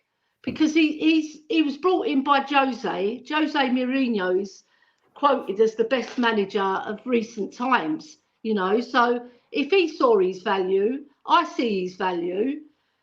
But wasn't his value? I don't see why he gets such a rap because he's not that bad a player. Wasn't his value then, Ellie, that he was cheap for Daniel Levy? Wasn't that? Let's be brutally honest, right?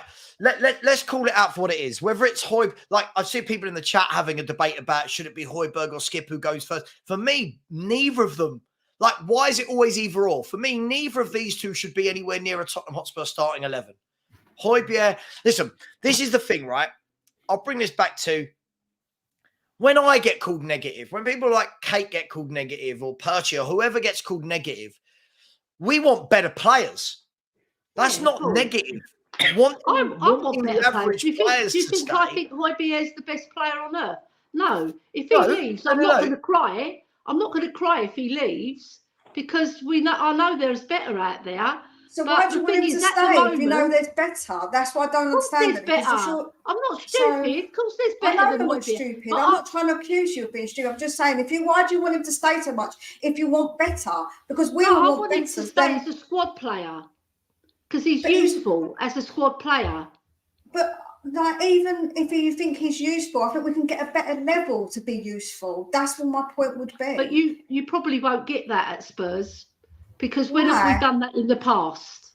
Where's the evidence? But we want to move forward and hope that we are going to do that because Ange will hopefully look into a player that he can get that will be at that better level. So when they come on, they're not just doing a job, they're doing something a bit more closer to what Basuma does. That's what I would say. He is Fulham's level. He's a good player, but he's Fulham level. I compared him yesterday to Paulinho and I thought Hojbjerg played better. He was more disciplined. He passed the ball better. He got himself into positions to score. He done everything that you want out of that type of midfielder. But Ellie, I've noticed. I'll call it out. You know me. You do this a lot. You compare players that play in completely different teams, completely different styles, completely different tactics, and then go who was better. Paulinho's playing in a team that are sitting so deep and counter-attacking that, of course, Paulinho's going to put in fouls. Of course he is, because they're defending for their lives. Of course he's going to give the ball away a lot because he doesn't have the option of a team that are keeping the football. They are a team that are trying to counter-attack and their pass are going to give it away. We had someone come in our chat yesterday, I can't remember who it was, and he was saying, oh my God, Paulinho, he's rated and he's awful. Paulinho last season was the best defensive midfielder in the Premier League. He had the most tackles, the most interceptions, and straight away, then people straight away go, oh, but Hojbjerg was better yesterday. Well, one was playing in a team that were under the cosh for 90 minutes. The other was playing in a team that had all of the football for 90 minutes. How do you compare those two players? How can we possibly compare? It's like, I've said this all the time. This isn't just those two. When people, I see all the people that love their stats, they'll bring up 3-4 midfielders, for example, that Spurs might want to sign in the window, right? They'll bring all their stats up of passing. time played, assists, goals, this, that, the other. But they all play in different teams at different levels, different formations, different tactics, different instructions from their managers. How do you judge those players against each other? It's very, very difficult to do that, right? If I'm judging a player that plays for Fulham versus a player that plays midfield for Arsenal, for example, two very different teams, one's going to have the ball. So how are we judging Paulinho against Hojbjerg, Ellie? Well, sorry about that, because Brian Daigle's calling me. Brian, bugger off. Right. No, I wasn't. I was just saying on that match. I wasn't saying in general, because the style of football, you have to play in whatever style of football you're given, didn't you?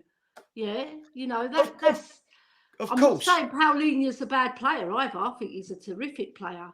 And I wouldn't mind him replacing Hojbjerg, to tell you the truth, because I know there's certain things that he can do with the ball.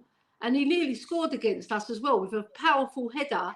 So, yeah, no, I just think he gets a bad rap, that's all. I think he isn't as bad as people paint him to be. The ones who don't like him. The ones who do like him and see his value, they can see. But I don't think it's about not liking them, because I don't dislike Hojbjerg, but I'm just saying to you what I think. And I said to you, he's vanilla, right? Which is fine, but I don't want vanilla. I want all the nice flavours for my midfield. Yeah, I don't want vanilla. I do get your point, because obviously there's better midfielders than Hojbjerg. Let's move on from Hojbjerg, and hopefully he's sold very, very soon. I'll leave it on that. I'll rattle through a few quickly, and then I'll get to a few really good talking points, which should be quite juicy. Joe has said Real Madrid, Chelsea, City, Newcastle, or whoever can buy who they want, but you can't buy team unity, and that's what we've got. I understand the point. I would say Man City's team unity has been absolutely brilliant for about 7 years solid as they win everything in front of them. I don't think that's an issue at Man City. I would say Newcastle's team unity, what Eddie Howe has done at Newcastle has been nothing short of spectacular for 18 months now, maybe a bit. No, must be longer than 18 months, wasn't it? Or however long he's been there. I think he's been spectacular in what Eddie Howe has done. Their unity's great. Chelsea, I mean, their manager's been there 8 games, and the team I've seen in the last 3 or 4 games from Chelsea looks very together, working hard, team unity. Yeah, Emery and Villa. Aston Villa were fabulous. Yeah, Real Madrid are a different beast. Real Madrid are win now, Champions Leagues now. They're not all about building a team for the future and a project. They are win now. I get what you're saying, but I'm going to call it out. I know people have a go at me. I don't think what Postecoglou's doing, I don't think he's the only manager that's doing these things we think he's doing. It's just he's doing it for us after how bad we've been, and it's highlighted more to us. But what Emery's done at Villa has been nothing short of sensational. Yeah, he's taken the 3rd most points of any club in the lot. He's been there a year today, by the way, Unai Emery. He's on my screen right now, funny enough, on Sky Sports. He's taken the 3rd most points of any club since he's been there. Let that sink in. Yeah. Aston Villa, who were bottom 4 when he joined, right? So he's not the only manager that is doing these things. But big up for that super chat. Joseph, I'll quickly rattle through this one because we've got some juicy ones coming. Savva, would you risk Basuma against Palace? Yep. Best players have to play. I don't think you can live with ifs, buts, and maybes. Also, I don't think we can be revisionist, i.e., if he plays against Palace and gets a yellow, we can't go, oh, there you go, he shouldn't have played. That's what it's all about. And don't worry, if he does get a yellow, Basuma will drop out and Hojbjerg will drop in against Chelsea. Yeah, you play your best team at the end of the day. And I'm sure he'll manage to boss Caicedo and Enzo Fernandez. So it's all good. Hang on, let me big up to Oryx Beats, who said, big up everyone. It's been a minute. Big up to you, my man. Said, luckily, I've had yesterday and today off to watch the game and streams. Hope everyone is doing great. I think we're all doing well. Football banter and arguments aside, but big up to you, my man. I hope you're well. Scare said, Sav, I wanted to get your take on this. I think PEH does a job. I feel like Douglas Luiz would be crazy. Yeah. Douglas Luiz, also a goal-scoring midfielder. I would take him all day, every day. Yeah. Absolutely. Nana Hotspur said, bless Elly. You can't knock her loyalty. Oh, if I'm married to Elly, Elly can, she's one of them wives. You don't have to worry about what she's wearing, what time she gets in, who she's with, whether her phone's. Yeah, see you later. Yeah, trust you 100%. Loyal as they come is our Elly. Big up to you.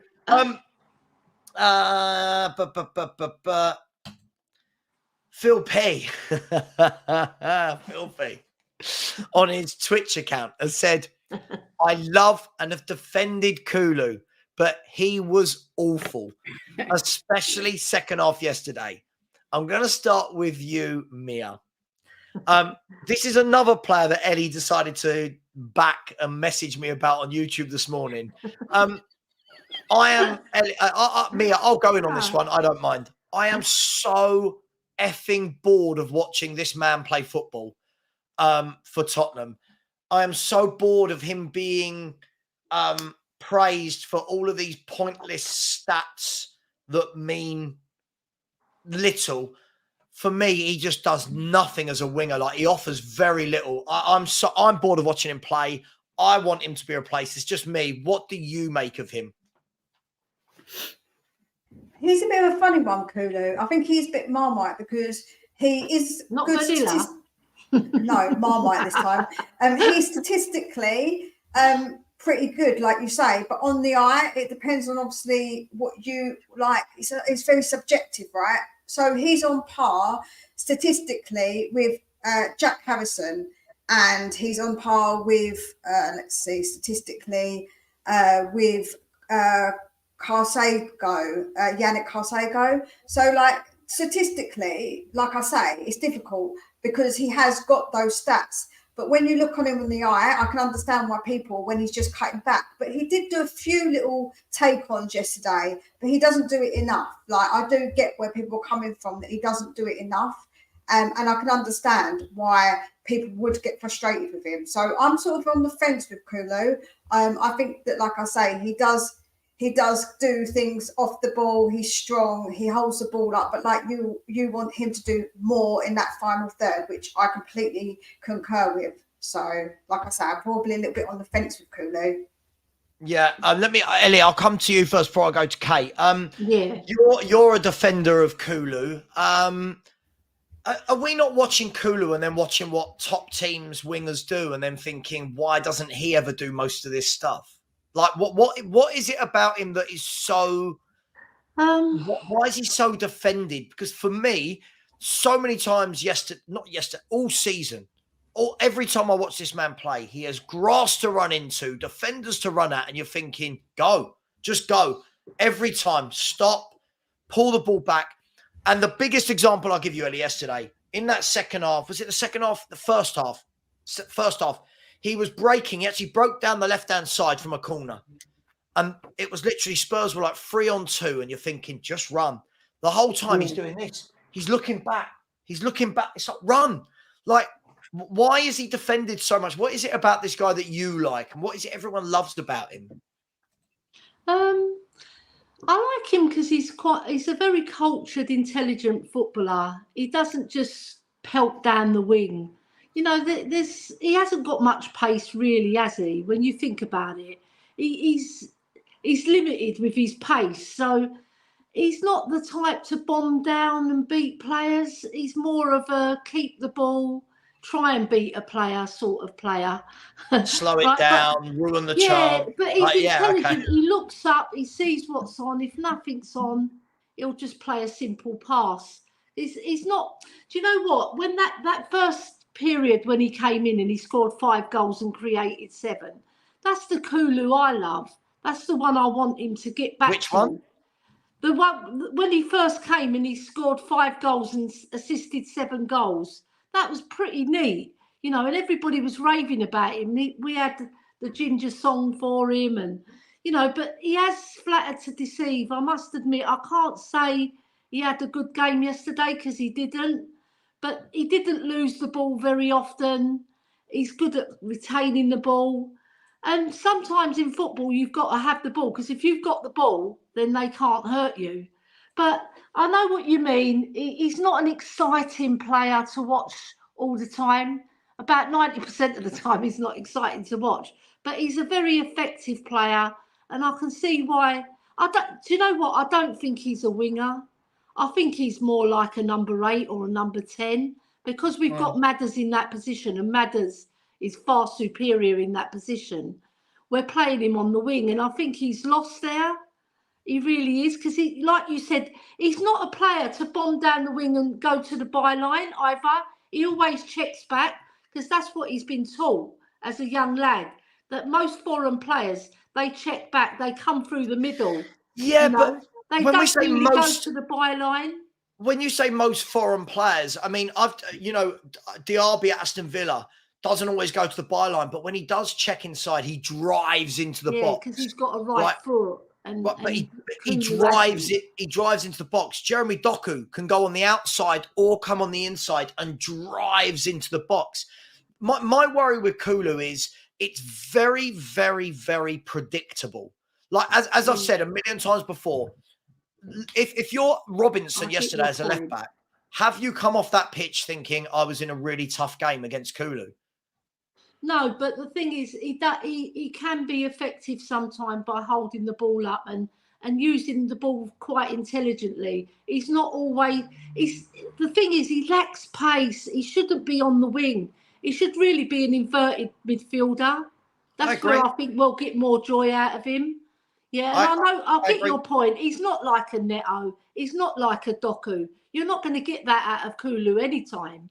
What you're going to get, hopefully, he'll start assisting a lot more and scoring a lot more. Because he had quite a few chances yesterday, and he just flattered to deceive, didn't he, when he was in on goal. It's like, I think it's a confidence thing with him. I don't know what it is, but when he first came, he was flying. But now he's he gets there, and then he just, you're so angry. You go on, Kulu, go for it. You know, do you think it's been since... on that front? I am with you. I'm not all praising Kulu, you know. Do you think his injury has something to do with it, though? Because since he come back when he was injured, I feel like that's sort of when he sort of maybe changed a bit. But when you look again, like I just said, statistically, when you look over the seasons, he actually hasn't differed that much. The actual statistics of him hasn't actually differed that much. So it's all about the eye test, isn't it? Because obviously eye test is important as well as statistics. I'm always somebody who likes to do both. But I think the injury... He's just scored 2, hasn't he? But he hasn't assisted any, if I'm right. He's just scored 2, but he hasn't assisted. No, I think he's assisted 2. I'm sure it's assisted 2 as well. 2. Yeah, I'm sure not sure. I thought he just scored 2. I'll have a look. I'm not sure, but I'm pretty. I'm getting it out now. Yeah, because I know Neto, who everybody wants us to sign. He's scored 5, and I think he's got no official assists in the Premier League. He hasn't got any assists. That's what I thought. Yeah, my bad. Look, for me, listen. He's a winger. He should be assisting. I know it takes all sorts to make up a squad, right? I know it does. I'm not saying that every footballer in the world has to be themselves. I just think, can you imagine, with the money that we'd spent on him and Brennan Johnson together, the caliber of a winger we could have got? This is the frustrating thing for me. And this is why I always say, right, when people keep going, oh, it's different this time. Hang on. Spurs have done this for years. Volume of players we bring in versus quality of players we bring in. Right? Brennan Johnson was what, 45 million? I don't know, someone will tell 42 million, something like that. 47.5, I think. Pardon? I read there was 47.5 the other day when I was going through the transfers. All right, well, let's say 45, 47 and a half, right?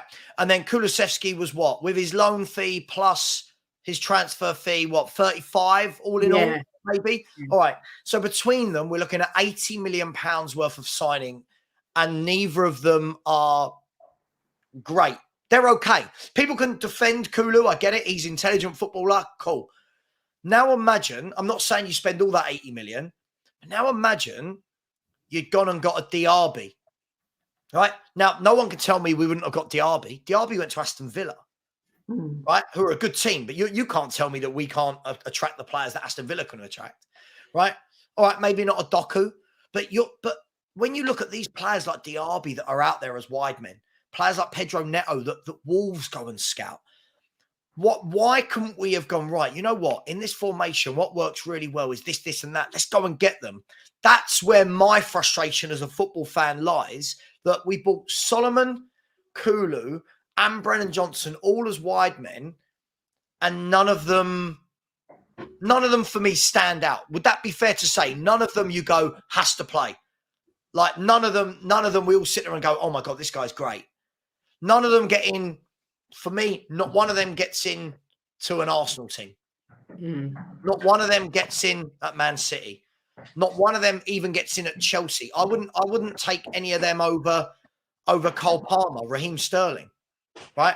Not one of them gets in at Newcastle for me. I wouldn't take any of them over Almiron, over Almiron, Gordon, Harvey. I wouldn't take any of them over those players either.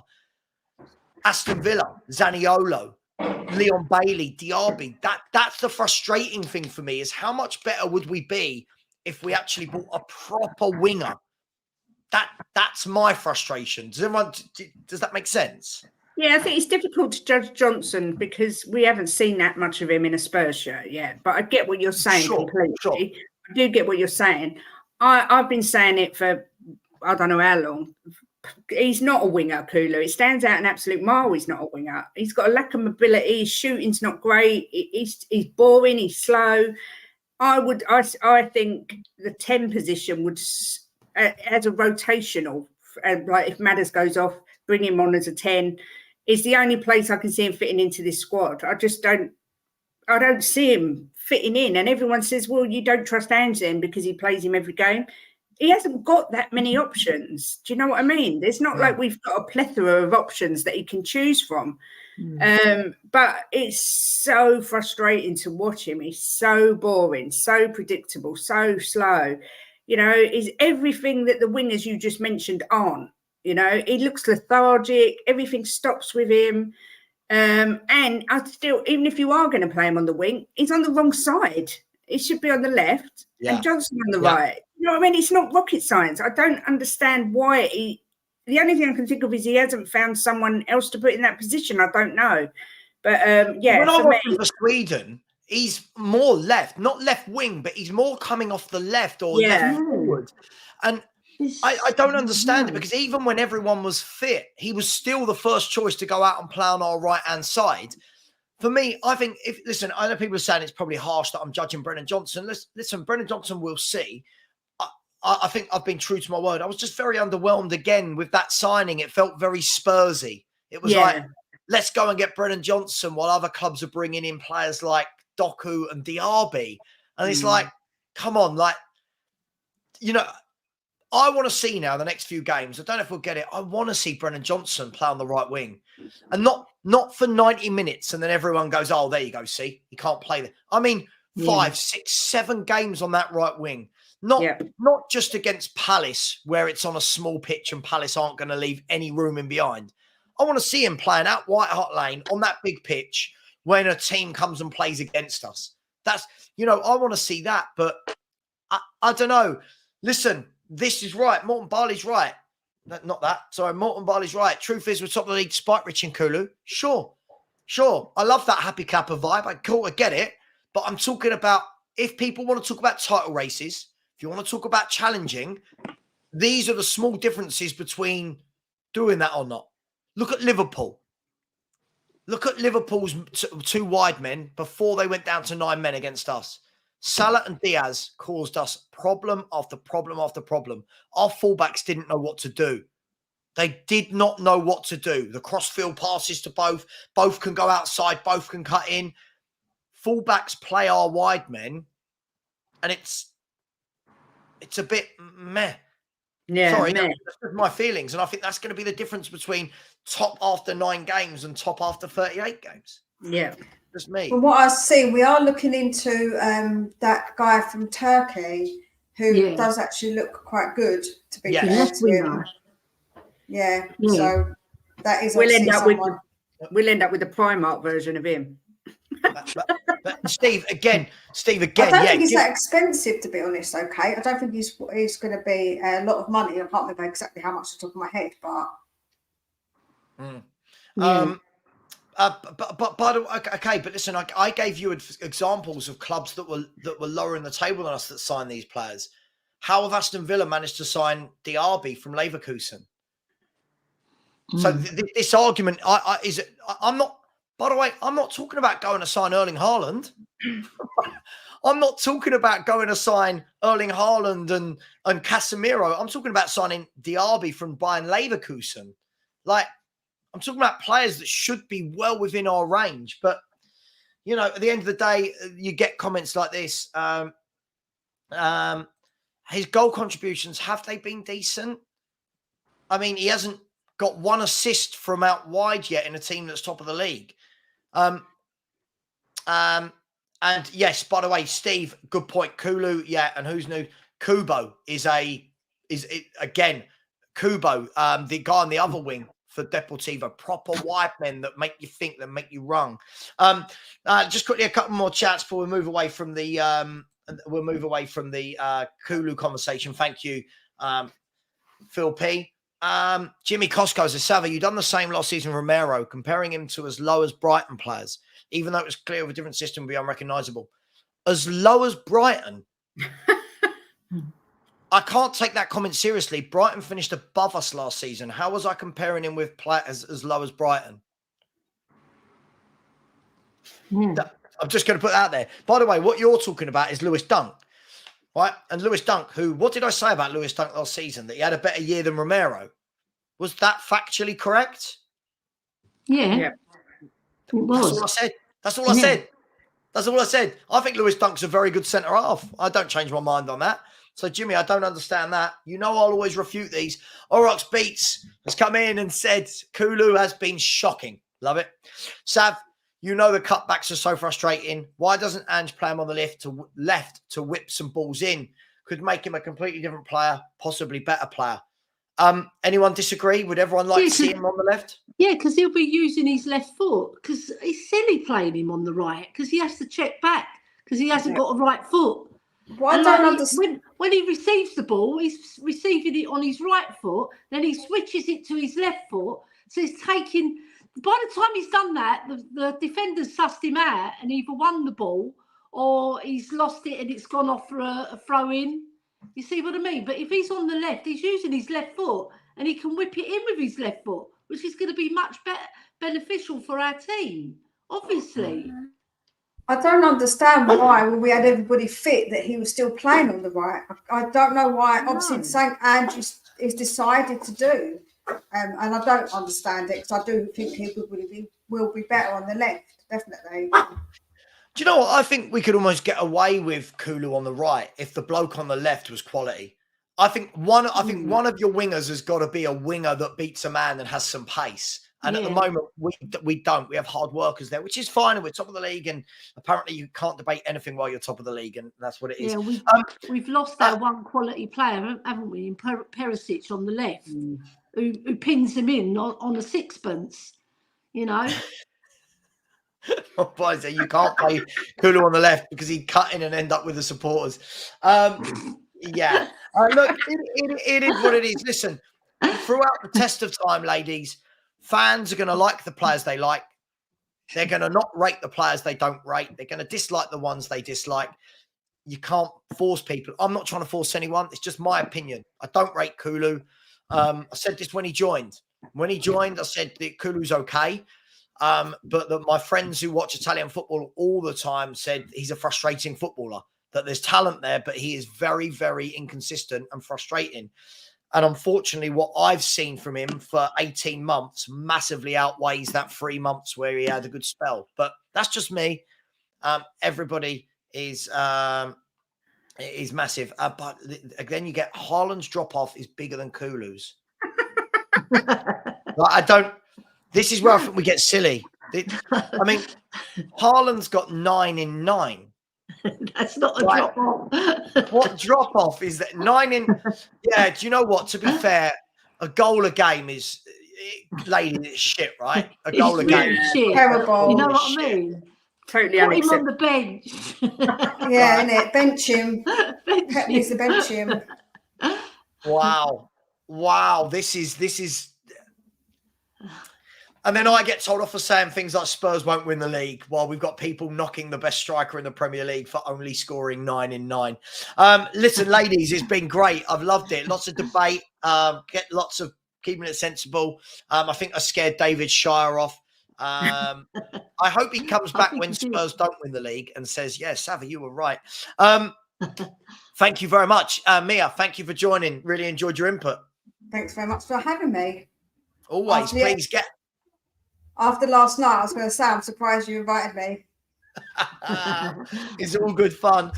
Please get over there and subscribe to Spurs Between the Lines for Mia, a great content creator. She'll go toe-to-toe with anyone. And someone that she went toe-to-toe with today, Elly Queen Hojbjerg, who's joining forces with Just a Girl Who Loves Spurs. So please subscribe to Just a Girl Who Loves Spurs. Elly, thanks for coming on as always. Right. I love your loyalty and your debate is great. And also, I'd like to say I'd love David Shire to come back when we have won the league and double his membership. There you go, Savva. I've got you a double membership. Thanks, Elly. Much appreciated. Big up to you, Elly. And Kate, as always, Kate, just remember when you finish this, you've got to call Frankie back, all right? You've got to go and call Frankie back. I know. I apologise for the fact that this became our private chat. I'm not sure quite what that was. Perhaps Jim's not talking to me, so he thought he better just put it in the messages. But no, always a pleasure to come on. So, yeah, enjoyed it. And my last bit of advice, ladies, just remember, if you're on a night out and you're on the pool, yeah, don't go for the guys who were out from midday, all right? You want the guys that came out about 8 p.m, all right? What's a night out? What's a night out? Yeah, I'm at home with my cup of tea and my slippers. Yeah, with pyjamas by 8. Oh, Jesus. A night out for me is doing a stream on Tottenham Hotspur. That's I said my clubbing days are over. Yeah. My night out is talking to ladies like you three on a stream. That's right. Well, lucky you. You're lucky. You've never been that lucky in your life. You know what I'm saying? I could tell some stories. No, anyway, listen. Thank you. Honestly, thank you. Really enjoyed that. We'll be back on Thursday. By the way, today we've got 2 live streams. We've got Galatasaray versus Bayern Munich in a live watch along. So we've got Harry Kane, if you're still interested in that. You've got Davinson Sanchez and Tungai Ndombele. Should be a good game. And then after that, we've got the live Champions League score show from around the ground where Perchy really does come into his own. He channels his inner Jeff Stelling. He's like, and loves Jeff it. Stelling. Yeah. I called him that in your chat one day. Do you know what to call him that he gets really upset about? Call him Antonio Perchy.